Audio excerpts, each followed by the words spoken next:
tentang situasi ini nanti Dr. Dia mungkin akan bisa melengkapi.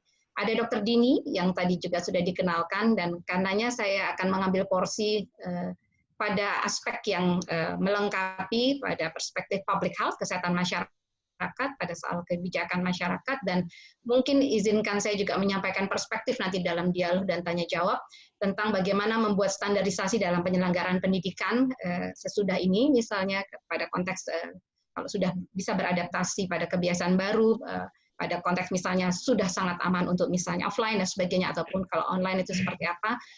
Karena kalau boleh sekedar menginfokan, ada masa-masa sekian tahun lalu barangkali saya juga sedikit terlibat dalam berbagai penyelenggaraan sekolah Islam, SDIP, lalu sesudah kemudian saya kembali ke kampus, ada bagaimana memang saya menyelenggarakan untuk D3 lalu sampai S1 dan S2, kemudian saat ini juga menjadi ketua senat fakultas, tetapi yang ingin saya lengkapi adalah saya kebetulan pula menjadi asesor. Meskipun asesornya bukan untuk SD, bukan untuk sekolah Islam, untuk pesantren, tapi saya asesor untuk perguruan tinggi, untuk BAN PT dan LAM-PTPS. Barangkali itu yang akan menjadi arah pada diskusi ini. Saya sudah kirimkan slide, tetapi kalau memang belum ada yang ini kan biar saya yang share.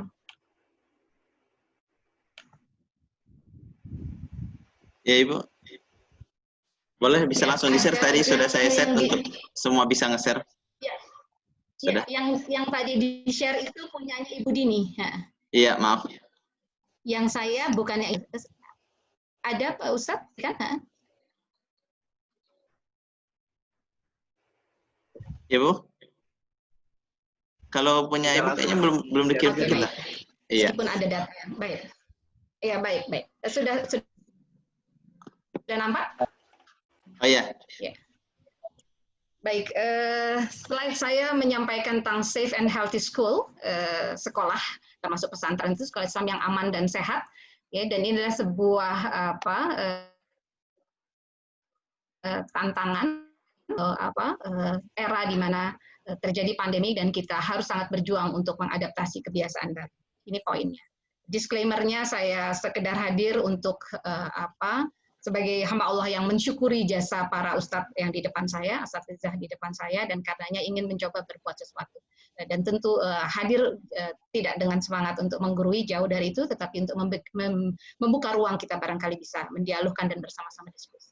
Sekian slide awal adalah tentang sesuatu yang nanti akan dipertajam oleh Dr. Diah, tetapi saya sedang mengatakan kita sering mendengar dan berulang ini mulai ditancapkan di telinga kita tentang new normal yang kemudian secara formal pula diganti istilah bakunya menjadi AKB, adaptasi kebiasaan baru, sehingga sebetulnya kalau tadi moderator bermain, maka memang berangkat dari mampu atau tidaknya, siap atau tidaknya kita mengadaptasi kebiasaan baru. Ini akan menjadi syarat nanti.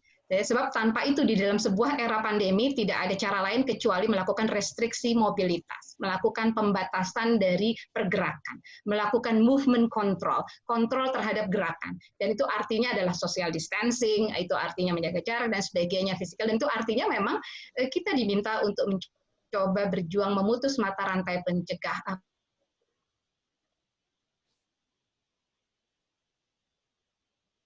COVID-19 ini, sehingga tentu yang lazim diberlakukan adalah ketika dalam konteks pembelajaran menjadi PJJ, pembelajaran jarak jauh, karena itu dianggap memutus mata rantai.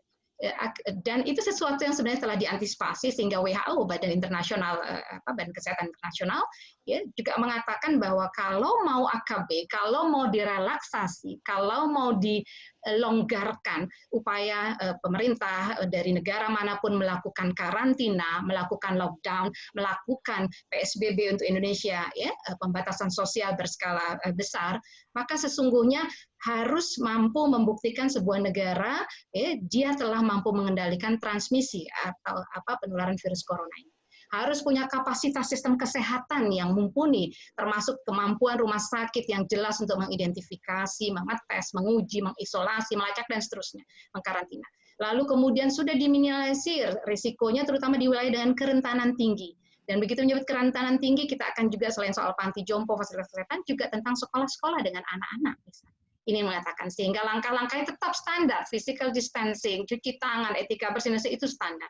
Ya, karena intinya kita berada di sebuah era globalisasi yang sebuah negara menjadi seolah tanpa dinding. Semua bisa masuk begitu saja, world without wall, ya, borderless world, cross border, dan itu artinya semua kita harus punya kemampuan dalam aturan International Health Regulation 2005 mendetek, merespon, ya, memprevent, mencegah, mendeteksi dan merespon. Jadi artinya bukan hal yang mudah. Ini saya cepatkan, ada sekian syarat. Ya, ini terlalu teknis barangkali, tetapi harus ada syarat mutlak kalau kemudian kita mau melakukan relaksasi. Ada pertimbangan itu. Sehingga atas semua itu, kalau sudah checklistnya terjawab, ya, bisa, maka sebuah negara boleh, ya, menetapkan kebijakan new day to day, hari kehidupan yang baru, yang intinya melakukan perubahan perilaku menjadi perubahan pada sosial, pada aspek ekonomi, tetapi tetap menjaga protokol kesehatan untuk mencegah penularan COVID-19. Sesimpel itu, saya tidak akan berpanjang lagi, dan ini yang terjadi atau dilakukan oleh berbagai negara di luar Indonesia yang telah menerapkan new normal. Ya, kita bisa lihat cepat Thailand misalnya. Ya, Thailand itu kemudian sejak pertama kali mengumumkan 12 Januari ada kasus, maka kalau kita bisa lihat angka kematiannya, tambahan kasus barunya, infeksinya itu telah menunjukkan kurva yang menurun dan akan kemudian melandai. Dan itu adalah karena mereka semua belajar untuk hidup, bekerja, beraktivitas dengan kewaspadaan untuk selalu menjaga dan melakukan proteksi, ya, terhadap proteksi terhadap potensi penularan dengan social distancing dan seterusnya. Dan itu diformalkan secara sistem dengan menggunakan IT, dimonitor sedemikian rupa, terintegrasi. Dan satu bukti evidence bahwa memang telah berlangsung menjadi sebuah perubahan perilaku adalah penggunaan masker di tempat umum. Ya, tinggi sekali misalnya. Thailand seperti apa kita bisa lihat 95. Indonesia masih di bawahnya. Misalnya seperti itu. Using hand sanitizer juga seperti itu. Inggris misalnya, saya cepat saja, semua sudah menunjukkan, ya, kurva yang kemudian amat memang dinanti-nanti, disyukuri bahwa tidak sangat masih tajam penambahan kasus baru, kasus kematian dan seterusnya, termasuk Taiwan. Lalu Malaysia misalnya, ini 1 Juli 2020. Pada 1 Juli, Malaysia menemukan kasus positif COVID, pada saat 1 Juli itu Indonesia 1385. Ya, kalau kita saat ini bahkan 1.800, 1.000 dan sebagainya. Ya, secara formal negara-negara melakukan new normal adalah membangun struktur atau sistem yang memaksa mengubah perilaku, termasuk soal pendidikan, termasuk bagaimana mekanisme pembelajaran. Jadi bagaimana ketika seseorang, ya, pasien COVID itu bergerak, dia terlacak dalam satu chips yang diletakkan sebagai bagian dari sistem IT. Akan kelihatan dia pergi kemana, yang pernah kontaknya bisa diidentifikasi, akan kemudian didenda kalau dia harusnya dikarantina tetapi tidak tetap di rumah, kalau menolak tes didenda dan seterusnya. Ya, pemberlakuan sanksi ini bukan cuma di Korea, tetapi di beberapa negara lain sebelum bisa mengatakan kami lakukan new normal atau AKB. Saya hendak mengatakan Singapura, Malaysia, Taiwan, dan seterusnya, ini cepat saja termasuk Saudi Arabia. Dan intinya kalau mau melakukan pelonggaran, ya, termasuk mengubah proses pembelajaran dari PJJ menjadi langsung dan sebagainya, maka harus berdasarkan data dan keilmuan. Harus kemudian bertahap melalui fase atau zona. Artinya ada transitional period, ada wilayah-wilayah yang memang kemudian sudah bisa siap dianggap melakukan pelonggaran karena memang relatif sudah hijau. Tetapi ada daerah-daerah yang memang masih merah sangat, maka saya kira kita semua akan bisa mengetahui betapa besar risikonya. Penerapan protokol kesehatan yang sangat ketat dengan disiplin dan pengawasan oleh aparat. Ya, direview terus-menerus sehingga juga ada efek jerah kalau tidak disiplin dan seterusnya. Sehingga atas berbagai potret yang kita sempat lihat sebentar, maka kita akan bisa kembali. Bagaimana Indonesia? Apakah memang telah terjadi new normal atau adaptasi kebiasaan baru, atau ternyata menjadi sekedar return to old normal, kembali pada kebiasaan lama. Orang kemudian merasa sudah selesai, ya sudah begitu, ya jalan-jalan ramai kembali tanpa dan sebagainya. Mohon maaf datanya belum sempat saya update, ini baru per 18 Juli, terkonfirmasi 84.882, kalau sekarang sudah lebih dari 100.000, 115.000 jika saya tidak salah, ya, kasus konfirmasi meninggal dan seterusnya, Depok, karena kami di Depok, izinkan saya misalnya memunculkan Depok juga seperti ini gambarnya. Jadi kita bisa lihat ada yang agak bercanda dengan masih mengatakan lagunya masih naik-naik ke puncak gunung. Saya sendiri tidak pernah tega menyebut lagu itu, tetapi artinya ini memang sebuah gambaran masih sangat memprihatinkan.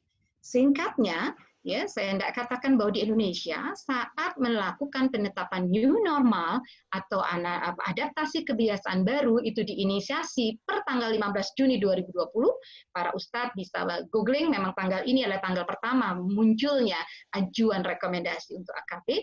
Pada saat itu sesungguhnya Indonesia jumlah kasus dan kematiannya belum, sekali lagi, belum menunjukkan tren menurun. Ya.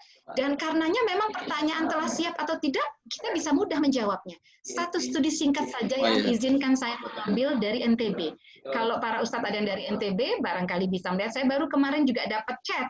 Ada seorang dokter internis dari RSUD Selong Lombok Timur yang mengatakan sedang meningkat lagi kasusnya, ya, terkonfirmasi yang positif, yang angka kematian dan sebagainya.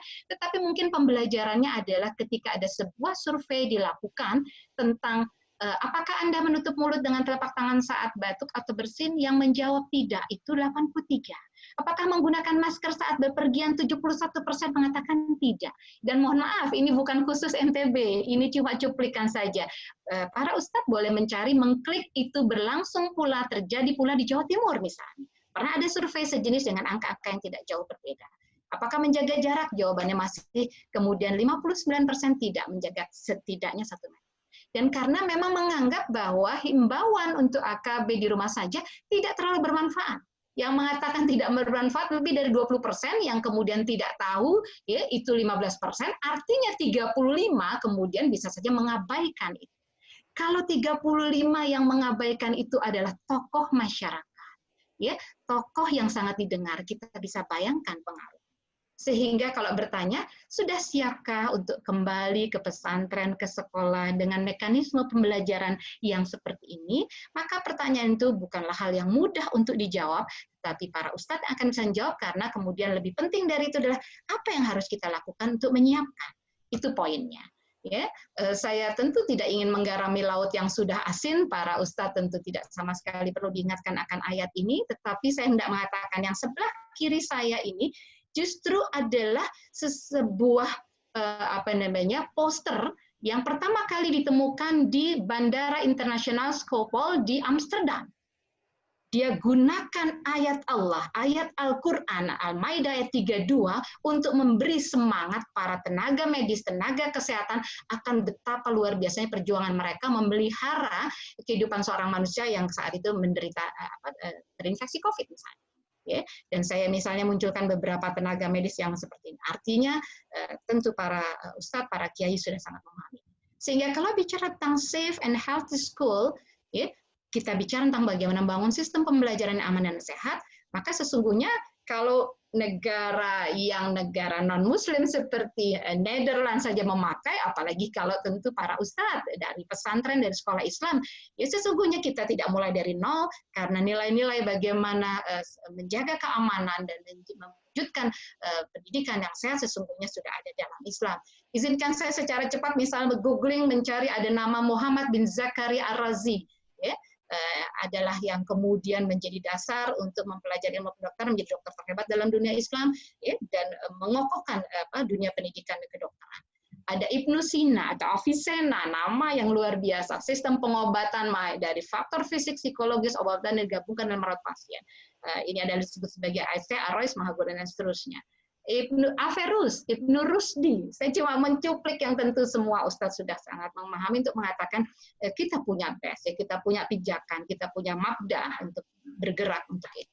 Ya, atau hadis Rasulullah SAW Abu Daud tentang bagaimana berlindung kepada Allah dari penyakit yang sehingga rasanya sebetulnya kita akan bisa belajar. Saya sempat mendapatkan informasi ini di misalnya pembedaan taun dan wabah dan An-Nawawi bahwa ada paling tidak di list 17 fase telah berlangsungnya, ya, taun atau wabah dan seterusnya, ya, pandemi, wabah atau apapun itu yang pernah terjadi, yang sesungguhnya artinya memberi ruang kepada kita untuk belajar memberi ruang kepada kita untuk mengambil ibroh, mengambil lesson learn untuk kemudian menjadi dasar untuk menerapkan.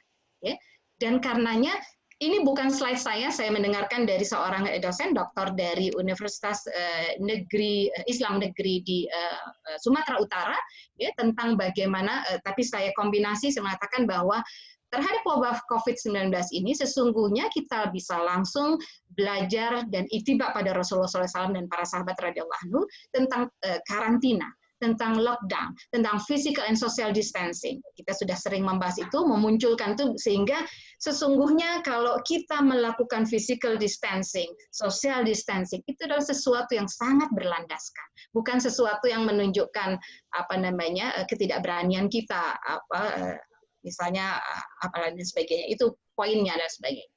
Atau ketika tadi ya, seperti tadi Amr bin As tentang physical distancing, social distancing, lalu tentang pola hidup sehat. Saya kira saya tidak mau berpanjang tangan ini, tidak patut saya tadi menggarami laut yang sudah asin. Tentu soal tahur, soal kemudian soal mandi, berwudu, PHBS, perilaku hidup bersih dan sehat, itu adalah sesuatu yang sudah selalu menjadi ajaran.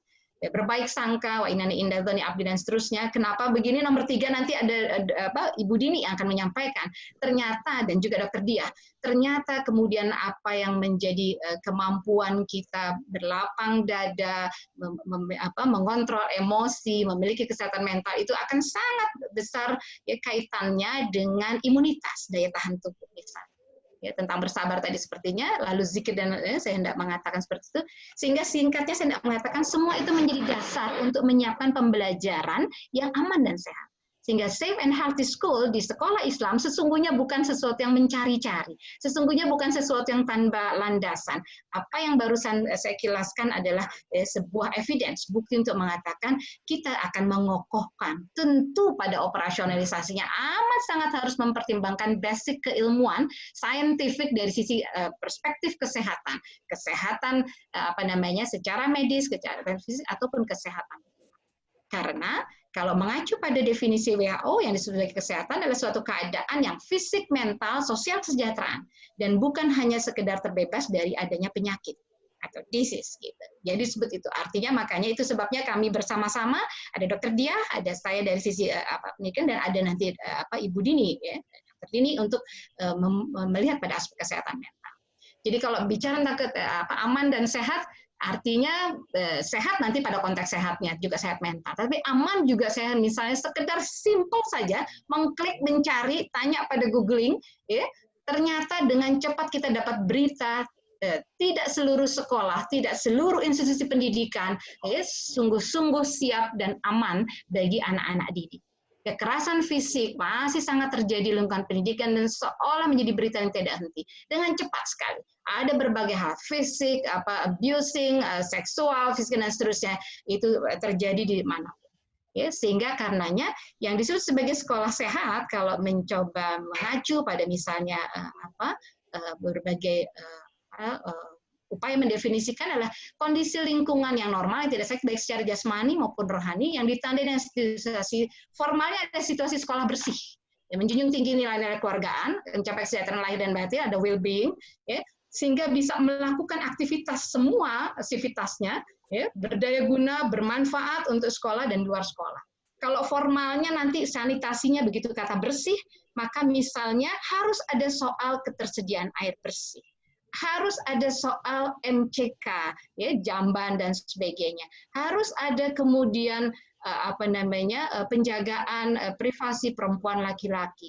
Harus dan sebagainya. Sementara faktanya, mohon maaf, misalnya mudah-mudahan ini membaik, tetapi 3 tahun lalu 1 dari 3 sekolah di Indonesia tidak memiliki akses air yang cukup. Akses air yang bersih.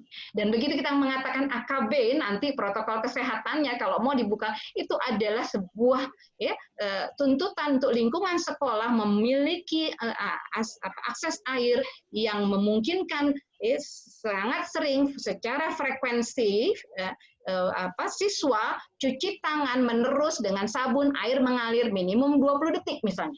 Itu kan artinya tantangan untuk bisa menyiapkan itu.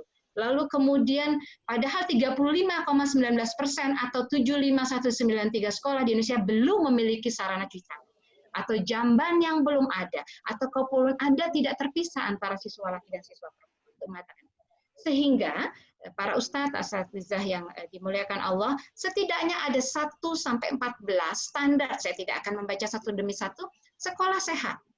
Yang kemudian kalau kita nanti mau menyelenggarakan, kita butuh misalnya ruang kelas memenuhi syarat kesehatan, ventilasi, pencahayaan cukup.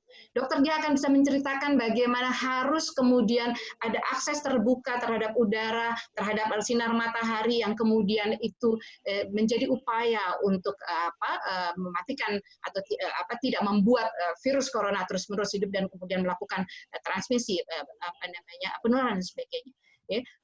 Ruang kelas harus representatif dengan rasio kepadatannya. Sekarang kan harus minimum 50%. Kalau ruangnya harusnya 40 sebelumnya, maka hanya ada yang bilang harus berarti dihuni kurang dari 20. Atau amannya misalnya sekitar 15 misalnya. Itu artinya space-nya harus diatur. Bisa membayangkan kita cari ruangan mana lagi yang ruangannya kemudian akses matahari, ventilasinya bagus, pencahayaannya bagus, kemudian memungkinkan tetap menjaga physical distancing minimum 1 meter dan sebagainya. Lalu toilet, WC dan seterusnya, kebun, ada banyak nanti. Itu dari sisi sarana fisik untuk kesehatan. Nanti dari kurikulumnya, metode pembelajaran, dari dalam pengisian borang-borang ada namanya atmosfer akademik ya kalau dalam akreditasi. Itu nanti akan bisa dilihat bagaimana insert di dalam aktivitas pembelajarannya, misalnya membuka kelasnya dengan kontrol terhadap kebersihan anak, ya sudahkah cuci tangan, lalu memasukkannya sebagai agenda formal begitu istirahat, kemudian berarti keluar yang pertama adalah antri menuju tempat cuci tangan, begitu masuk sebenarnya nanti makanan dan seterusnya. Ada banyak hal lagi yang sangat-sangat harus disiapkan. Belum lagi memastikan ya, jadi seperti itu. Konsep sekolah aman ini saya lewatkan saja, standar sekolah ini nanti saya tinggalkan sehingga para ustadz bisa mempelajari membaca lebih lanjut kalau memang berkenan. School well-being Ibu Dini, sehingga apa yang harus kita lakukan? Pemerintah sudah mengatakan kebijakan pendidikan dalam masa darurat adalah PJJ.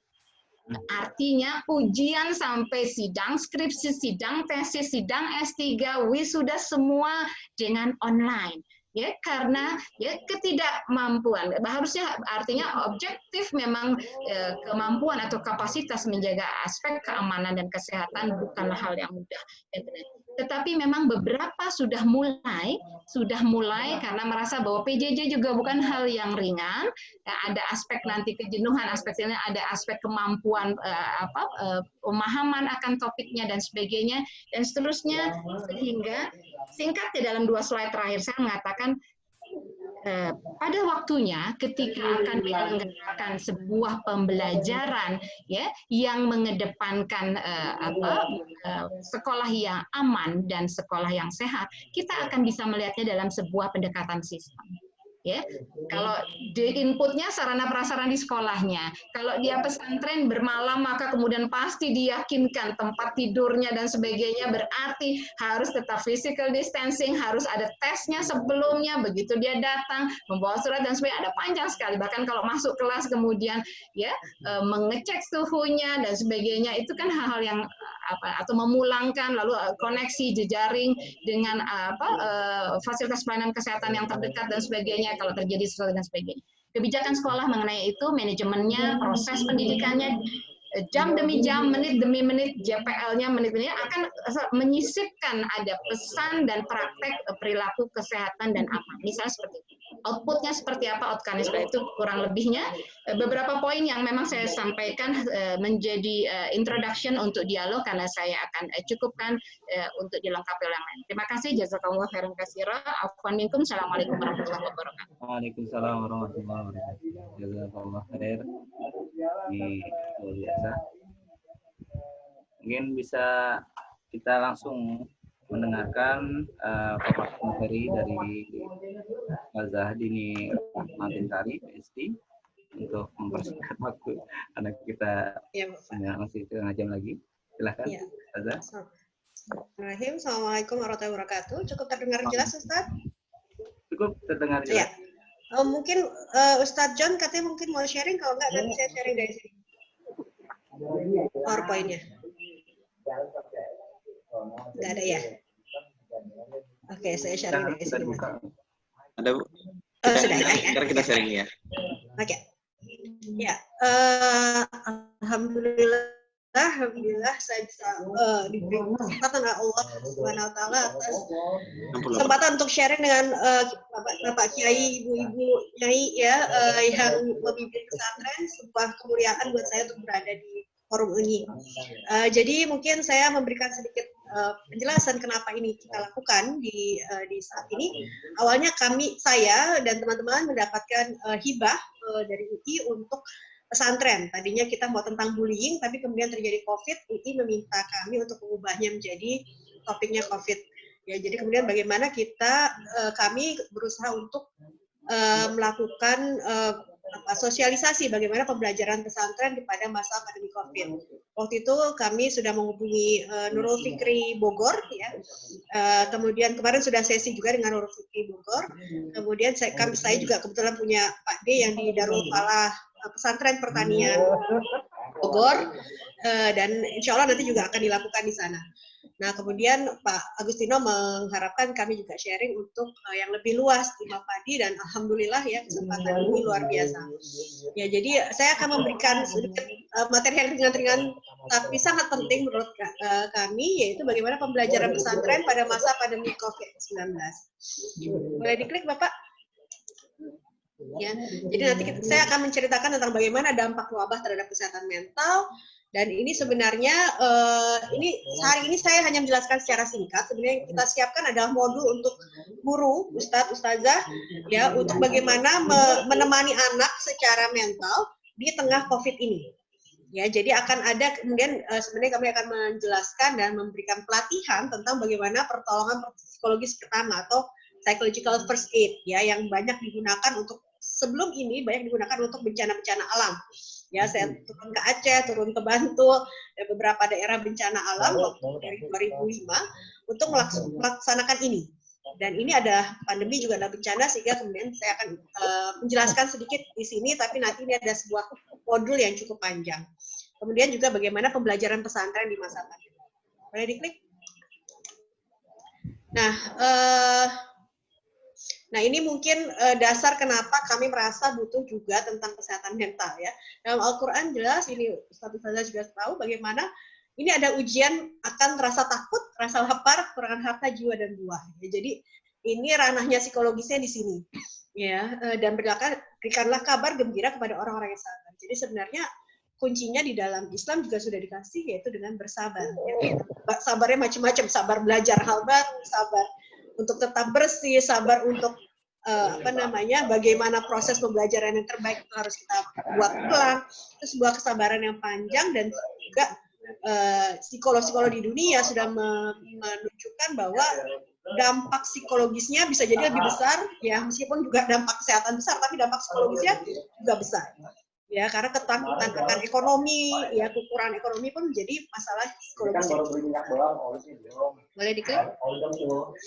Nah, banyak tantangan yang harus dihadapi pada saat kita melakukan pembelajaran jarak jauh. Ya. Nah, bagaimana mengatasi manajemen stres? Ya, stres, ibu bapaknya pasti di rumah, ya, anak. Boleh di mute yang lainnya. Ibu bapak di rumah yang mungkin siswanya ada di rumah, gitu, santri-santri ditaruh di rumah, bapak ibunya juga stres. Bagaimana mendidik? Karena biasanya menitipkan ke pesantren, gitu ya. Ada juga misalnya guru-guru juga stres, gitu misalnya, karena biasanya bisa melihat murid-murid ketawa, tidak bisa, itu sebuah kesedihan buat para guru, ya. Tapi juga dibebani harus memberikan Zoom, belajar hal baru. Kami juga sebagai dosen juga mempelajari hal-hal baru selama 3 bulan ini. Ya, tapi itu sebuah tantangan yang tidak semua orang bisa menjalani. Beberapa mungkin kemudian mengalami masalah kesehatan mental karena adanya mungkin kerentanan-kerentanan sebelumnya.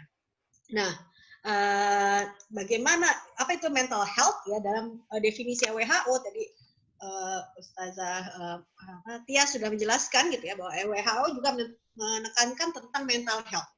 Ya, jadi bagaimana bahwa kesehatan mental adalah kesejahteraan di mana seorang menyadari potensinya. Ya, kemudian dapat mengatasi tekanan normal dari kehidupan, dapat bekerja secara produktif dengan baik, dan mampu memberikan kontribusi kepada komunitas. Ini standarnya WHO. Nah, tekanan yang terjadi sekarang bukan tekanan yang normal. Ini disruption, gitu ya. Takdir Allah, qadarullah, Allah memberikan ini sebagai sebuah ujian terhadap kesabaran, gitu ya. Nah, bagaimana bisa mengatasi tekanan ini, dan wajar bahwa semua ada level stres yang meningkat karena hal ini, tapi ada yang bisa mengatasi dan ada yang tidak. Kalau kita masih bisa mampu bekerja produktif dan baik dan berkontribusi, maka kita bisa dibilang masih sehat mental, ya. Oke. Nah, apa sih dampaknya pandemi ini terhadap psikologis, ya? Ini mungkin Bapak Ibu Ustazah di sini juga mengalami. Boleh diklik? Physical distancing atau social distancing, ya, padahal manusia itu adalah makhluk sosial, kita tahu. Jadi kalau itu dilakukan terjadi, maka tentu saja akan mengalami masalah. Boleh diklik, Ustaz? Oke. Jadi bekerja di rumah juga jadi masalah, gitu ya. Mungkin Ustazah juga ada yang bekerja dari pesantren, ada yang bekerja akhirnya dari rumah. Ya, school from home buat orang tua, buat anak, ya, yang tadi yang ketemu teman-teman. Kadang-kadang anak itu datang pesantren atau datang ke sekolah bukan buat belajar, tapi buat bertemu teman-teman, gitu ya. Itu yang membahagiakan mereka. Nah, hal yang membahagiakan itu dicabut dari mereka, sementara mereka harus melakukan sesuatu yang wajib, gitu ya, belajar. Ya, jadi itu tentu saja membuat stres pada siswa, pada santri. Ya, nah, ini yang perlu kita pahami pada santri-santri kita. Nah, bagaimana dampaknya, ya? Karena kecemasan, perubahan perilaku, aduh tadinya bisa ketemu, nggak bisa ketemu, harus belajar hal baru. Ustazah juga mungkin belajar Zoom, apa tuh Zoom, tadinya belum tahu, jadi harus tahu, dan lain sebagainya. Kemudian bosan di rumah, ya, tadinya bisa lari-lari sama teman ketawa, nggak bisa. Ya, mengurangi rasa senang, ya, kemudian meningkatnya kelelahan fisik dan mental. Ya, anak-anak ini jadi lebih lelah secara mental juga. Dan kemudian juga meningkatnya kekhawatiran akan masa ekonomi dan masyarakat di luar. Nah, ini beban-beban ini yang meningkat karena pandemi. Boleh diklik? Ya. Nah, jadi kalau psikologi antara pikiran dan tubuh itu tidak terpisah, ya. Ahli-ahli mungkin kalau kita biasanya mengambil dari Al-Ghazali untuk dasar psikologi Islam. Ya, kebetulan saya juga pengurus asosiasi psikologi Islam, ya, di Indonesia. Nah, ini dalam tubuh dan pikiran tidak terpisah, ya, sehingga kalau pikirannya sedang stres, maka bisa berdampak ke tubuh, sakit perut, pusing-pusing, ya, pegel-pegel, ya, padahal ternyata tidak sakit secara fisik, ya, jadi atau jantungan berdetak atau karena panik itu sangat mungkin terjadi, ya. Jadi faktor-faktor itu sangat berpengaruh.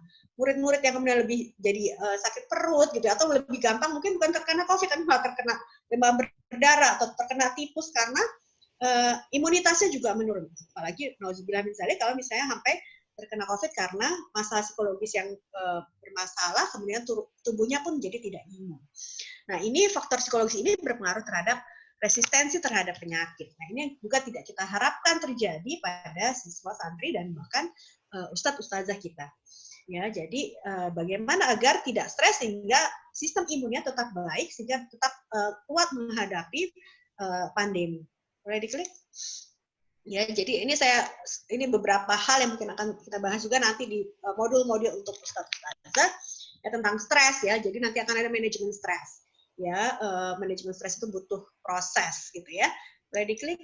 Ya, jadi apa sih yang sekarang membuat mungkin ustadz-ustazah stres, gitu ya, misalnya.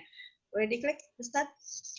Ya, ini perlu kita tanyakan juga mungkin pada ustadz-ustazah di pesantren kita. Boleh diklik, Ustadz, yang setelahnya? Ya, apa yang membuat stres? Ya, bagaimana reaksi kita menghadapi stres? Karena tiap orang beda-beda. Ada yang kemudian lebih berdoa pada Allah, gitu ya. Ada yang udah sakit perut, ada yang jadi nggak bisa konsentrasi, ya. Nah, apa yang kita lakukan juga sangat berpengaruh untuk mengatasi stres. Boleh diklik?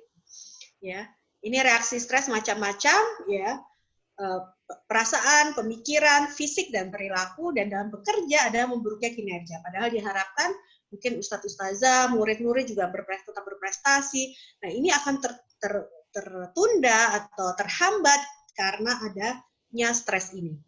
Oke?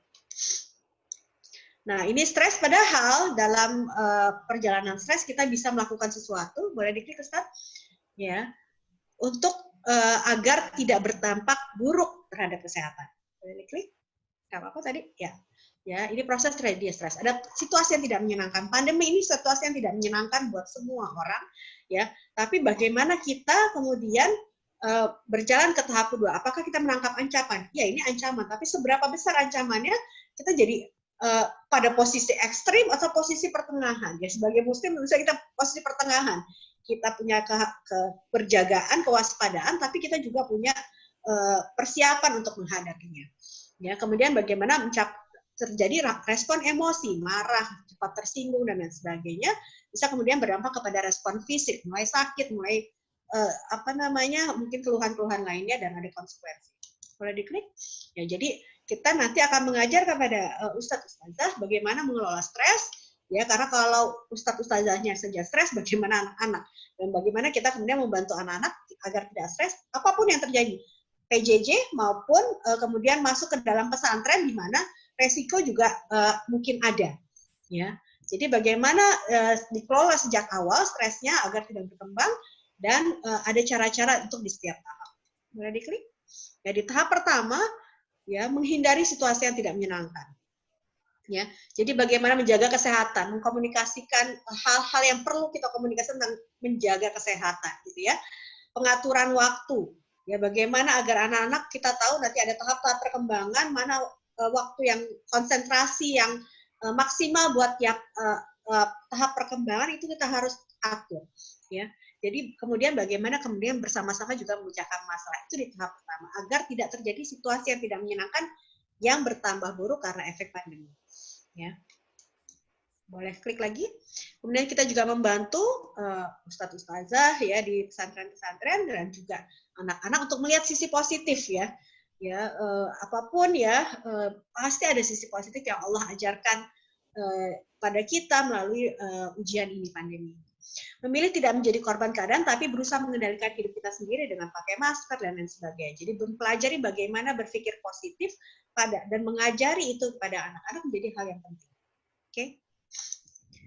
Kemudian yang ketiga adalah mengelola respon emosi. Bagaimana kita membantu teman-teman kita, ya ustadz-ustazah lain atau misalnya anak-anak, ya santri-santri untuk mengelola respon emosi. Ya, mereka takut, mereka cemas, jadi cepat tersinggung, atau misalnya jadi marah-marah, ya.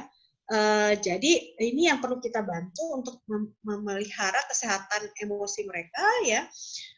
Mempelajari teknik-teknik sederhana. Ini akan kita ajarkan dalam modul-modul yang kita ajarkan ke ustadz-ustazah. Ya, bagaimana relaksasi, ya, bagaimana menjadi teman curhat yang baik buat santri meskipun online, ya. Kemudian bagaimana menjadi teman curhat mungkin sesama ustadz-ustazah, ini perlu dipelajari agar itu mencegah agar tidak reaksi emosi terjadi. Kemudian melakukan aktivitas untuk mengurangi emosi yang negatif, ya, bertemu online dan lain sebagainya, banyak cara-cara yang nanti akan kita ajarkan. Berikutnya adalah mengelola respon emosi, respon fisik nomor 4, boleh diklik, ya. Jadi bagaimana agar tidak jatuh terhadap reaksi fisik, ya, apa yang harus dilakukan? Bagaimana santri meskipun di rumah tetap kita minta berolahraga. Di dalam pesantren pun tetap ada olahraga yang harus dilakukan dengan menjaga jarak dan lain sebagainya, atau di dalam kamar masing-masing, ya, agar kemudian tidak sampai ke respon fisik. Ya, kemudian konseling, ya, sebenarnya nanti yang kita ajarkan tidak, kalau jumlah psikolog di Indonesia ini sangat sedikit. Makanya nanti kita akan mengajarkan psychological first aid agar kemudian ustadz-ustazah menjadi tempat di mana mereka bisa curhat sehingga mengurangi respon emosi yang berdampak kepada fisik. Ya, berikutnya, jadi setiap tahap ini perlu kita pahami, ya, yang agar tidak terjadi penurunan, ya, kesehatan karena masalah psikologis, ya. Nah, ini yang perlu kita pahami. Oke. Nah, ini yang kemudian kita boleh diklik berikutnya. Ya. Jadi yang bisa kita lakukan agar tetap sehat mental adalah beberapa hal ini, ya, sesuai dengan definisi kesehatan mental. Bagaimana siswa meskipun di rumah tetap menyadari potensinya, ya, ataupun di sekolah misalnya di pesantren tapi mungkin ada kehilangan keluarga misalnya, tidak bertemu keluarga, kadang-kadang membuat mereka juga stres. Bagaimana telah menyadari potensi mereka yang baik sehingga kemudian dia bisa mengatasi tekanan kehidupan dan tetap belajar bekerja secara produktif agar kemudian juga kita ajak berkontribusi pada lingkungan.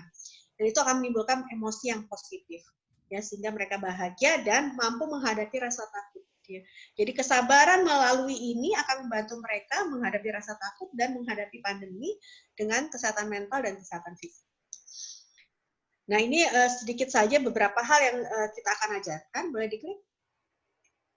Tentang PFA, apa itu PFA? Psychological First Aid adalah pertolongan awal untuk memberikan dukungan emosional. Ya, karena dalam kesehatan mental itu yang jumlah ahli hanya sedikit. Padahal BEM, kalau Bapak belajar P3K, ya pakai Band-Aid, kita semua bisa. Ya. Tapi bagaimana keluarga itu menjadi orang yang memberikan dukungan psikologis awal. Keluarga pesantren gitu juga memberikan dukungan psikologis awal pada anak-anak yang mungkin punya masalah dalam masalah psikologis. Ya. Jadi ini yang kemudian kita perbanyak agar semua orang bisa sehat secara mental. Ya, jadi krisis skala besar seperti pandemi akan menimbulkan krisis individual. Ada kemungkinan kehilangan keluarga. Mungkin juga banyak yang karena di rumah ayah ibunya kesel karena nggak bisa mengajari, kemudian terjadi kekerasan di dalam rumah ya terhadap anak. Nah ini kan yang ingin kita hindari dan bagaimana anak itu punya tempat agar mereka merasa sehat secara psikologis dan mendapat dukungan. Ya ini dapat dilakukan siapa saja, tidak harus ahli. Ya kalau ada masalah yang lebih berat baru dirujuk ke ahli. Oke, nah perlu karena reaksinya beragam, boleh diklik. Ya, jadi kita berharap semua orang, boleh diklik, bisa berfungsi dengan baik kalau dia merasa aman, tenang, ya, memiliki akses dukungan fisik, sosial, dan emosional, dan merasa memiliki kontrol terhadap dirinya. Masalah pandemi ada kita tidak tahu siapa yang terkena, siapa yang tidak kena, sehingga perasaan kontrol itu berkurang. Itu kemudian menimbulkan masalah psikologis, gitu, ya, karena kurangnya kontrol. Nah ini bagaimana kemudian dia bawa kontrol ada dalam diri kita sendiri. Bagaimana menjaga kebersihan itu ada dalam kontrol kita. Sehingga kemudian dia menjadi lebih kuat untuk bisa berperilaku yang tepat di tengah pandemi. Ya, nah ini tahapan boleh diklik psychological first aid ya. Ini bagaimana kita nanti akan diajarkan kepada ustadz-ustadzah bagaimana persiapan ya, bagaimana melihat siapa yang paling bermasalah ya di antara anak-anak ini. Ya meskipun lihatnya dari Zoom, kadang kelihatan anak yang mandi nggak mandi itu kelihatan gitu ya. Anak yang kayak tampangnya kusut sama anak yang tampangnya cerah itu kelihatan. Ya bagaimana kita bisa melihat bahkan dalam online ataupun kalau nanti anak-anak datang. Ya mana yang stres kita mengidentifikasi, kemudian kita ya, kemudian kita bisa mengajarkan juga bagaimana mendengar yang baik ya. Jadi pendengar yang baik. Kalau pemuka-pemuka agama misalnya di Nasrani misalnya, mereka yang diajarkan adalah pastoral counseling. Jadi mereka sangat diajarkan bagaimana mendengarkan, bukan cuma berkhotbah tapi mendengarkan. Nah itu yang kemudian bisa menarik massa gitu ya, menarik anak-anak kita juga untuk tetap dekat sama kita, anak-anak di santri. Dan kemudian bagaimana kita menghubungkan dia dengan bantuan-bantuan yang dibutuhkan. Oke, ya kemudian PFA ini boleh diklik. PFA ini diharapkan juga dilakukan sama guru dan siswa. Ya, boleh diklik. Ini ada patokannya, ya. Boleh diklik lagi. Nah, ini mungkin kemudian bagaimana di tengah. Boleh diklik lagi. Ya, ini ada tahap-tahap perkembangan yang berbeda sehingga bagaimana kita memberikan psychological first aid itu berbeda-beda untuk tiap tahap usia. Nanti akan diajarkan lebih detail. Kemudian ini ada zonanya yang harus kita patuhi juga ya aturannya. Boleh diklik. Ya. Nah, ini bagaimana mungkin nanti dokter dia akan menjelaskan lebih detail ya. Bagaimana kalaupun datang harus 14 hari ya setelah kepindahan harus isolasi mandiri ya, kemudian baru berakhir bila dinyatakan baik kesehatannya, atau alternatif yang mahal adalah langsung swab gitu ya. Swab kemudian tapi kan bisa 2 juta sendiri, 1 juta sendiri tiap anak. Ini kan tentu saja terlalu mahal buat secara massal. Nah ini beberapa pertimbangan kalau PJJ, boleh diklik. Nah ini juga nanti akan kita coba ajarkan dalam trainingnya, boleh diklik Ustadz. Nah, jadi bagaimana kita juga meninjau kembali outputnya, kurikulum, ya, supaya kita kemudian memprioritaskan apa yang paling prioritas buat anak-anak kita pada saat ini, apa yang mungkin bisa ditunda, ya, bukan hal yang prioritas. Itu harus kita kaji ulang, ya. Di kampus pun kita mengkaji ulang kurikulum dan lain sebagainya. Kemudian menentukan prioritas pembelajaran, ya, bahwa latar belakang ekonomi dan pengawasan orang tua setiap anak berbeda-beda. Jadi kita lihat di rumahnya seperti apa, ya. Kalau pesantren kita bisa kelas menengah ke atas, mungkin mereka akan terdukung di rumah. Tapi kalau kelas menengah ke bawah, misalnya untuk bisa dapat akses saja menjadi sulit. Nah, ini kan perlu kita pahami juga. Jadi kemudian menjalin kerjasama antara tenaga pendidik dan orang tua. Jangan sampai ada kejadian misalnya ada masyarakat yang bilang apa guru makan gaji buta gitu, padahal gurunya ada jungkir balik. Bagaimana caranya tetap mengajarkan anak secara PJJ? Ya, jadi bagaimana kita mendengarkan harapan mereka?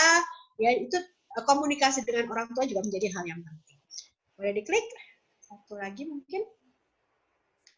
Start, John? Ya, jadi mempertimbangkan usia siswa, boleh diklik? Ya, ini jadi hal penting ya. Nanti juga kita akan mengajarkan tahap-tahap perkembangan dan bagaimana tuntutan dan kemampuannya sehingga lebih mudah untuk memilih materi yang sesuai. Dengan kelompok kecil ya, berbagai alternatif pembelajaran ya juga perlu dilakukan. Project based learning ya. Jadi misalnya ada proyek ya harus mereka lakukan bersama ya atau di rumahnya sendiri ya, berkolaborasi jarak jauh. Berbagai alternatif evaluasi siswa ya. Pakai Google Form untuk kan gratis ya, parents report ya kita berikan ya, atau dia kalau sudah remaja bisa melaporkan sendiri.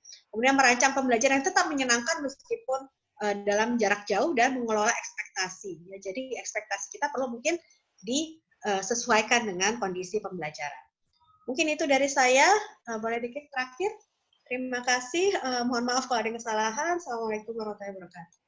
Waalaikumsalam warahmatullahi wabarakatuh. Jazakallah, Ustazah. Luar biasa. Berikutnya kita berikan kesempatan kepada Dr. Dia. Kalau ada yang mau di-share, ini silahkan di-close dulu. Ustaz Azmi, share-nya. Oke. Mohon maaf sebentar, saya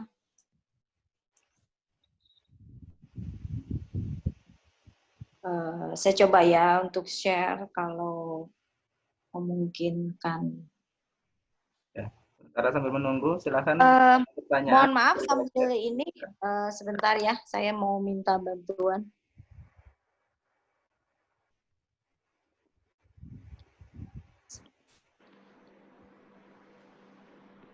Di kolom chat bisa kita tampung beberapa pertanyaan para ustaz kalian jika ingin ada yang ditanyakan, sementara sambil menunggu Dr. Dia menyiapkan presentasinya.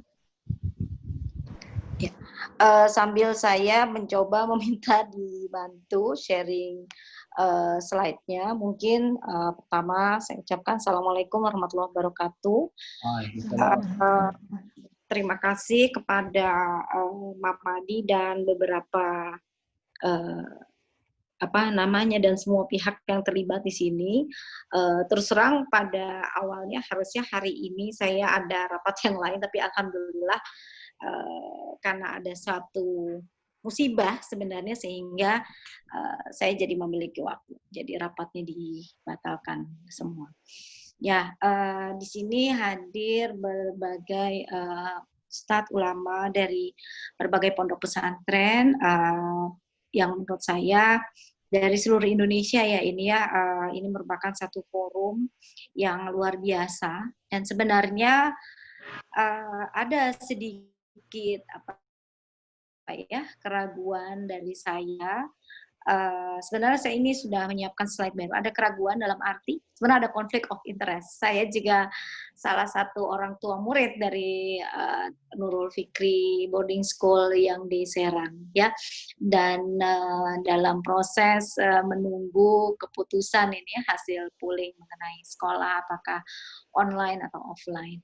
Nah ini saya hanya ingin sedikit sharing dalam arti apa sih sebenarnya COVID itu dan mengapa mungkin kalau dari sisi saya sebagai seorang dokter, saya sehari-hari adalah sebagai seorang dokter paru di Rumah Sakit Persahabatan. Mungkin Ustadz sekalian bukan hal aneh mendengar Rumah Sakit Persahabatan yang merupakan rumah sakit rujukan nasional untuk COVID yang pertama selain Rumah Sakit Sulianti Saroso sebelum semua rumah sakit disiapkan. Sehari-hari saya juga di Rumah Sakit Universitas Indonesia selaku staf di Fakultas Kedokteran maupun selaku staf di Rumah Sakit UI. Nah, mengapa saya begitu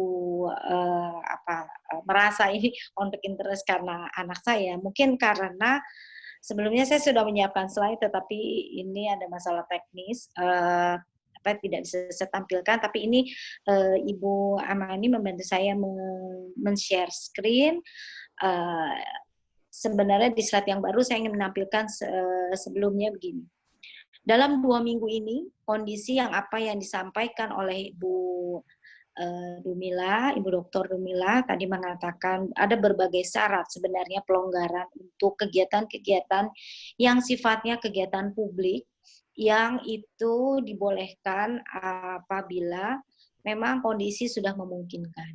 Nah, kalau dilihat dari tren kejadian di 2 minggu terakhir ini, hampir seluruh rumah sakit, kalau saya boleh katakan Jabodetabek itu rumah sakit rujukan, baik itu rumah sakit yang memang didedikasikan untuk rumah sakit rujukan COVID, maupun rumah sakit yang misalnya rumah sakit swasta yang turut membantu melakukan pelaporan, itu adalah rumah sakit merasa kepenuhan sekarang rumah sakit. Saya sendiri di Rumah Sakit UI dan di Rumah Sakit Persahabatan, hampir setiap hari itu mau nangis rasanya. Karena kami tidak lagi bisa menerima pasien. Karena dalam 2 minggu ini pasien itu penuh. Termasuk salah satu kebutuhan yang meningkat adalah ruangan ICU, yang memang biayanya mahal dan juga membutuhkan penanganan dan kesembuhannya amat sangat sedikit. Ya. Apalagi saya juga baru saja emosi seperti di Medan, ada rekan kami dokter masih muda, tidak punya penyakit apapun, itu juga meninggal dunia. Jadi memang COVID ini bukanlah penyakit biasa. Saya pun sebagai dokter merasakan sendiri bahwa terlalu banyak hal-hal aneh yang terjadi pada virus COVID ini, yang memang kadang-kadang kita tidak lagi bisa memprediksi apakah kita akan terkena atau tidak. Bahkan kita sebagai dokter saat ini sebenarnya tidak bisa memprediksi setiap orang yang kena ini akan meninggal atau tidak.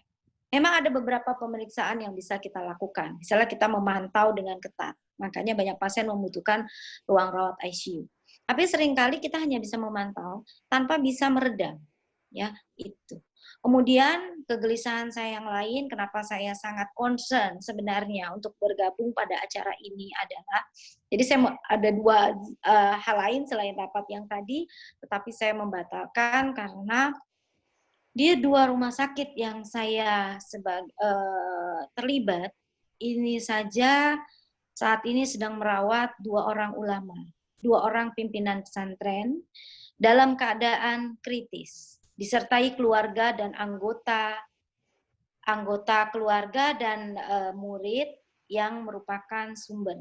Jadi muridnya datang dalam keadaan sakit bersama keluarga, sementara sebenarnya ayahnya sedang demam. Dan ternyata baru kemudian diketahui akhirnya muridnya itu positif, tetapi ternyata dia pun diperiksa karena dia gejala ringan, masih muda, laki-laki, setelah pimpinan pesantrennya memerlukan ICU. Jadi dakit dalam sangat cepat prosesnya, hitungan 3-5 hari, dan saat ini mungkin kita perlu menitipkan doa, karena sudah di ICU lebih dari seminggu, sudah dengan terapi, semua terapi baru sudah kami berikan, sudah pula dilakukan cuci darah, tetapi belum ada respon sama sekali. Dan kejadian seperti ini tidak sekali saya alami. Inilah mengapa kalau menurut saya mengutip dari kutipan Al-Quran yang ditampilkan oleh Bu Ibu Dumilah, bahwa menjaga menjaga satu orang nyawa manusia dalam hal COVID ini memang sangat relevan. Karena satu orang saja bisa menularkan kebanyakan. Dan yang tadi saya ceritakan, pimpinan pondok pesantrennya tidak terlalu tua, usianya 54, istrinya pun positif, anaknya pun positif. Jadi, dan beberapa anggota keluarga lain dan anggota pesantren lain, warga dalam pesantren tersebut juga mengalami kejadian yang sama. Ada beberapa hal yang menjadi kita perlu perhatian. Kalau saya concernnya mungkin karena kasusnya berat. Tetapi sebenarnya saya melihat di lain pihak, kegiatan yang sudah direncanakan dengan baik, menurut saya akhirnya terbengkalai semua. Seluruh pihak pesantren harus koordinasi dengan dinas kesehatan, kemudian harus melakukan pemeriksaan ulang, kemudian juga harus melakukan upaya perbaikan di pesantren. Akhirnya yang terjadi adalah kegiatan belajar itu sendiri tidak bisa berjalan sebagaimana yang direncanakan. Inilah hal yang menjadi concern saya karena bukan tidak mungkin hal ini akan terjadi. Pengalaman yang kedua yang ingin saya sampaikan, di awal terjadinya COVID, saya selalu menyampaikan di berbagai media, saya juga diwawancara beberapa media televisi dan sebagainya, selalu saya mengatakan jawabannya sebenarnya untuk COVID ini memang lockdown. Kalau kita melihat keberhasilan beberapa negara itu didasari oleh lockdown yang ketat. Tapi ini tidak berlaku di negeri kita. Akibatnya semua peraturan selalu berubah-ubah. Nah, saya mengambil satu contoh. Saya mencoba menyampaikan saran kepada pesantren yang tempat anak saya belajar untuk melakukan lockdown. Akhirnya, saya waktu itu padahal sudah tahap ingin mengunjungi anak saya. Jadi kita udah membawa bekal-bekal seperti biasa kalau mengunjungi anak yang pesantren. Akhirnya disepakati bekal hanya boleh dititipkan di sana. Tapi apa yang terjadi? Malam hari anak saya menangis karena melihat di asrama lain, di ruangan yang lain, ternyata begitu banyak orang tua yang melanggar peraturan. Inilah yang saya khawatirkan. Belakangan, saya mengetahui dengan pasti ada beberapa yang memang sebenarnya warga atau orang tua dari santri ternyata positif COVID.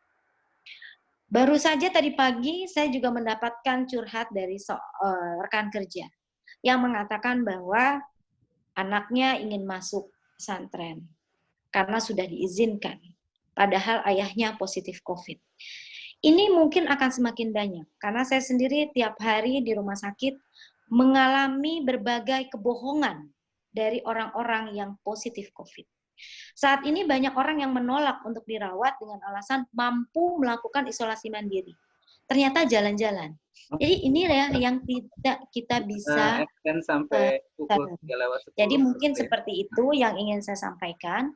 Nah ini mungkin slide-nya akan saya tinggalkan. Mungkin Bu Amani bisa memberikan bantuan untuk langsung men-skip ke slide berikutnya. Nah, jadi COVID ini bisa menular. Ini ada satu hal yang mungkin menjadi perhatian ketika kita ingin menyiapkan pesantren. Jadi saat ini, stop dulu Bu, mundur, maju. Ya, oke, stop. Jadi gini, saat ini COVID itu, ya stop di sini aja Bu. COVID itu bisa ditularkan lewat 4 cara. Yang pertama adalah droplet. Ini yang mungkin semua orang sudah tahu. Jadi droplet itu kalau kita bicara ya, mengeluarkan atau bernyanyi atau membaca Quran, mengeluarkan droplet, dan droplet itu jatuh, maka dia akan menjadi sumber penularan. Yang kedua airborne. Airborne itu begini, kalau seandainya ruangan itu tertutup, kemudian droplet itu bisa mengambang, karena virus itu partikelnya kecil. Lalu kita datang, dan ini virus masuk lewat saluran pernapasan. Kita nggak perlu menyentuh apapun, kita tidak perlu mengucek-ngucek mata, tidak perlu membuka mulut, tidak perlu selama hidung kita terbuka. Dan selama kita bernafas, virus itu akan masuk ke dalam badan kita. Yang ketiga adalah vomit transmission. Vomit transmission ini maksudnya begini, droplet tadi, kalau misalnya jatuh ke lantai, atau jatuh ke permukaan meja, maka setiap orang yang menyentuh permukaan itu atau permukaan apapun, maka virus itu akan dibawa oleh dia dan kemudian bisa menjadi menular. Yang keempat, yang sudah diketahui dengan pasti, virus ini ada di dalam tinja. Jadi di dalam feses kita. Kemudian ada di dalam urin, ada di dalam urin kita. Jadi kalau seseorang itu mengalami infeksi, maka di dalam feses yang dia keluarkan, dalam tinja yang dia keluarkan, itu sangat mungkin untuk menularkan. Termasuk, mohon maaf, apabila kumur-kumur kemudian dikeluarkan pada saat kita berwudu. Jadi di sini adalah 4 pola penularan COVID. Slide berikutnya mungkin Bu, biar cepat. Nah, slide berikutnya lagi. Terus sampai yang ada gambarnya. Oke, slide berikutnya. Ya, klik. Nah, ini adalah satu gambaran yang sedang viral. Stop di sini. Jadi langsung diklik, Bu. Jadi di sini saya ingin menggambarkan bahwa ini adalah satu pola penularan di dalam satu kantong. Yang kedua, ini penularan dalam satu restoran. Yang ketiga, penularan dalam slide berikutnya, Bu. Dalam sebuah bis. Ketiga tempat ini adalah contoh sangat nyata penularan lewat udara. Dan ini bukan buatan, bukan ilustrasi, bukan cerita, tetapi penggambaran yang sudah pernah terjadi di Cina.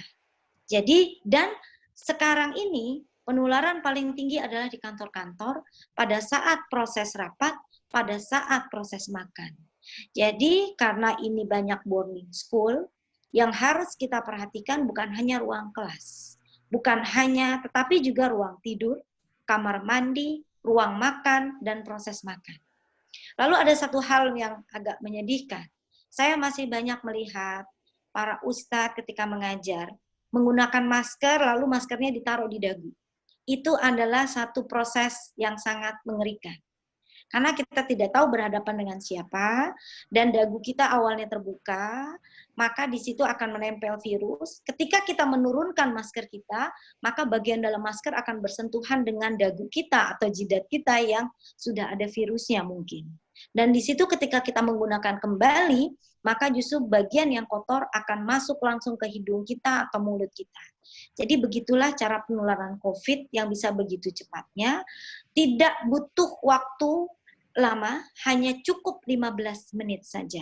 Jadi mungkin itu yang ingin saya sampaikan, yang moga-moga menjadi landasan betapa pentingnya pertimbangan kehadiran pelajaran dalam tidak lagi jarak jauh, benar-benar harus kita persiapkan sematang mungkin, atau bahkan lebih baik kita menunda daripada kita menciptakan persiapan yang tidak matang, yang akhirnya justru merusak tatanan pelajaran atau jadwal-jadwal pembelajaran seluruhnya. Karena setiap misalnya anak sakit, otomatis akan dilakukan karantina. Dan begitu seterusnya tidak pernah bisa terputus. Karena memang harus dilakukan tracing. Kemudian kalau ada lagi dilakukan ulang lagi, dan seterusnya. Jadi itu yang bisa saya sampaikan. Terima kasih. Assalamualaikum warahmatullahi wabarakatuh. Waalaikumsalam warahmatullahi wabarakatuh. Jazakallah khair pada para narasumber yang sudah memberikan wawasan pengetahuan baru untuk kita semuanya.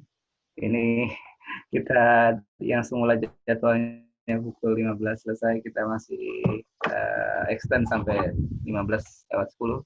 Dan ada satu pertanyaan yang mungkin bisa dijawab oleh Seku Mafadi ini. Terus disinggung mengenai bekalan untuk asatidz sebelum mengajar, bagaimana kalau diadakan Mafadi ini? Saya dijawab oleh Ajan. Sebagian sudah dijawab oleh Ustazah Dini di kolom chat. Alhamdulillah. Ya, boleh merespon? Ya, silakan. Jazakallah khairan katsiran. Terima kasih pula kepada Ibu Dini, kepada Dr. Dia yang telah melengkapi. Pertanyaan tentang apakah perlu diberikan bekalan, hemat saya ini adalah bisa bagi kami sendiri adalah sebuah kehormatan kalau kami bisa melanjutkan berkontribusi tidak hanya sekali ini, karena tentu waktu saya menyebutkan sebagai membangun sistem pembelajaran yang aman dan sehat, itu adalah bukan sesuatu yang sekedar membalikkan telapak tangan, ya, proses membangun, mendevelop tentu dalam pendekatan sistem harus disiapkan dari sisi input, proses, dan output, karena persiapannya ada persiapan dari sisi SDM. SDM adalah tidak saja sekedar tadi ketersediaan yang sudah ada para ustazah, tetapi kemudian dari sisi kemudian pembekalan beberapa hal yang akan menjadi dasar untuk mengadjust, melakukan penyesuaian pada kurikulum, pada proses pembelajaran, pada sequence agenda menit-menit jam pelajaran, itu adalah sesuatu yang memang perlu disiapkan. Termasuk bagaimana tadi dalam kalau dalam sebuah sistem nanti dibangun tentang 3 hal, prevent, detect, respond. Bagaimana kemudian mekanisme pembelajaran yang dibangun adalah sebuah mekanisme yang di dalamnya ada fokus untuk selalu mengajarkan pencegahan, dan berlangsung day by day operasionalnya juga ada selalu mekanisme preventif. Tadi PHBS, perilaku hidup bersih sehat, physical distancing, ya, cuci tangan, penggunaan masker saja misalnya, barusan Dokter Diah mengatakan kadang-kadang kita merasa itu hal sederhana, saat mau bicara kita tutup saat makan dan kita letakkan begitu saja lalu dipakai lagi, ternyata itu luar biasa tinjauan secara medisnya tentang potensi penularannya, misalnya seperti itu. Ya, jadi itu dari sisi dari sisi inputnya, lalu bagaimana tadi melakukan screening, mendeteknya, memastikan yang masuk, yang boleh berada adalah yang kemudian tidak demam, yang kemudian hal-hal lain seperti itu kan, ya. Lalu sampai kemudian meresponnya. Kalau ternyata terjadi sesuatu, bagaimana jejaring yang sudah kita miliki untuk merespon dengan tepat, appropriate, dan sebagainya. Itu dari sisi itu. Terutama apalagi pula kemudian memasukkan dalam, kalau nanti kita mau memformalkannya dalam mendapatkan lisensi sebagai sekolah yang aman dan sekolah yang sehat, maka pengisian borang untuk memasukkan terintegrasi dalam nilai-nilai pembelajaran dalam BRP-nya, dalam borangnya, mata ajar tertentu, tetapi di dalamnya ternyata ada pembelajaran tentang arti PHBS, ada praktek-praktek seperti itu, sekian menit melakukan pengontrolan, keluar seperti apa. Saya kira itu adalah hal-hal yang menjadi ruang untuk kita sama-sama berbagi dan saling melengkapi. Hemat saya seperti itu. Jazakallah khair. Pak Hadal dari Sekum Mapadi. Ya, jazakumullah khairan semua dari narasumber ya, dari para kiai dan ustazah semua.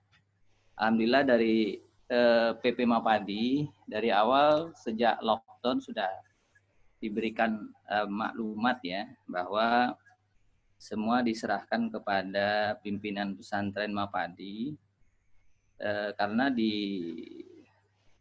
pesantren kita itu ada beberapa daerah ya, tidak semuanya juga yang merah, ada yang kuning, bahkan ada yang hijau sama sekali. Dan alhamdulillah juga sudah ada beberapa daerah yang mengambil keputusan untuk masuk karena memang di daerah mereka sudah di zona hijau, misalnya seperti di Aceh sendiri, misalnya di Sumatera Barat ya. Kemudian juga menyesuaikan dengan kebijakan pemerintah setempat. Misalnya seperti di Sumatera Utara ya. Sumatera Utara itu zonanya tidak terlalu jelas apakah itu merah atau kuning atau hijau, tapi diberikan keleluasaan kepada pimpinan pesantren. Dan di daerah-daerah yang lain misalnya seperti di Kalimantan dan di Sulawesi juga, dan di Kabupaten Bogor sendiri juga ada yang daerah hijau ya. Dan itu sudah ada yang masuk ya, Al-Multazam ya. Namun demikian dari pengurus pusat itu menyarankan semua harus prosedural. Prosedural dalam artian berkoordinasi dengan Satgas COVID setempat. Mulai dari tingkat RT, RW, kelurahan dan kecamatan, termasuk juga izin-izin yang harus diurus. Demikian juga masuk dan sesuai dengan prosedur dan standar COVID yang ada. Nah, itu mungkin kebijakan yang diberikan oleh pimpinan pesantren Mapadi ya, atau pengurus pusat ya. Namun demikian memang kendala kita itu banyak hal ya, terutama dalam hal kegiatan online ya. Nah, barangkali inilah nanti kalau diinginkan itu bisa nanti kita fasilitasi pesantren-pesantren bisa berkomunikasi dan berkolaborasi dengan BIMAN ya. Termasuk juga kalau misalnya pesantren sudah mengambil posisi offline ya, termasuk nanti bisa kita fasilitasi juga nanti dari BIMAN untuk berkoordinasi atau silaturahim ke pesantren yang kita miliki bersama ya. Barangkali itu semuanya kita kembalikan ke pimpinan pesantren karena memang masing-masing daerah, masing-masing wilayah itu berbeda. Ditambah juga jumlah santri yang ada di pesantren itu juga berbeda-beda. Ada yang jumlahnya ratusan, ada yang ribuan ya. Dan yang terbanyak ya sekitar 4.000-an. Jadi itu barangkali ya demikian. Assalamualaikum warahmatullahi wabarakatuh. Waalaikumsalam warahmatullahi wabarakatuh. Kita jelang asar ya, 3 menit lagi kita sudah memasuki waktu asar untuk Jakarta dan sekitarnya. Kulihal masih banyak rasanya yang ingin kita diskusikan, tetapi waktu jualah ya harus memisahkan kita. Sekali lagi, Ana ingin mengucapkan terima kasih kepada para narasumber kita, Ustazah Dini, Ustazah Dumila, Ustazah Dia. Ya, kalau di sini di Mapadi komunitasnya panggilannya Ustazah aja ya, Dok ya. Baik, saya kira beberapa pertanyaan juga sudah dibantu jawab oleh para narasumber kita di kolom chat. Ya. Nanti slide akan dibagikan di grup. Sementara grup di kunci, nanti akan dibagikan slide-nya supaya slide Ibu Dini sudah dikirimkan kepada panitia, slide saya nanti insya Allah akan dikirimkan. Ya. Juga slide Dokter Dia. Siap. Jazakallah khair. Baik. Assalamualaikum, pamit. Jazakallah khairan. Mohon maaf lahir batin untuk segala kekurangan. Baik, kita kembalikan kepada host Ustaz Ibnu Sabari. Alhamdulillah. Jazakumullah khair para narasumber, para pengurus pusat Mapadi, dari Sekretaris Umum Ustaz Haji John Edi Rahman, Wakil Sekretaris Umum Ustaz Wahyu Abadi, dan para narasumber Ustazah Dumila, Ustazah Dia, dan Ustazah Dini, atas apa yang sudah disampaikan, juga tanggapan dan partisipasi interaktif dari para pimpinan di kolom chat, pertanyaan-pertanyaannya. Dan insya Allah semoga ini juga bukan pertemuan terakhir. Insya Allah kan Mapadi sebagaimana disampaikan oleh Sekretaris Umum PP Mapadi tadi, insya Allah akan siap memfasilitasi kebutuhan pesantren terkait dengan pembelajaran, baik itu yang sudah memutuskan untuk offline dan beberapa bekalan-bekalan lainnya. Para kiai, para pimpinan, para asatidz dan narasumber yang dimuliakan Allah Subhanahu wa taala, sudah tiba kita di penghujung acara kita pada siang hari ini. Kami ucapkan terima kasih atas kehadiran dan partisipasi dari semuanya. Semoga Allah merahmati pertemuan kita, menambah keberkahan dalam pertemuan-pertemuan kita berikutnya. Kami ucapkan terima kasih. Kita tutup pertemuan kita pada siang hari ini dengan bersama-sama melafazkan lafaz Alhamdulillah. Alhamdulillahirabbil alamin. Subhanakallahumma wa bihamdika asyhadu an la ilaha illa anta astaghfiruka wa atubu ilaik. Assalamualaikum warahmatullahi wabarakatuh. Sedikit informasi untuk pertemuan kita siang hari ini tadi sudah kita record dan insya Allah nanti rekamannya akan kita bagikan berikut dengan materi-materi yang sudah di-share oleh para narasumber tadi. Terima kasih. Assalamualaikum warahmatullahi wabarakatuh. Assalamualaikum warahmatullahi wabarakatuh. Mohon pamit para kiai sekalian.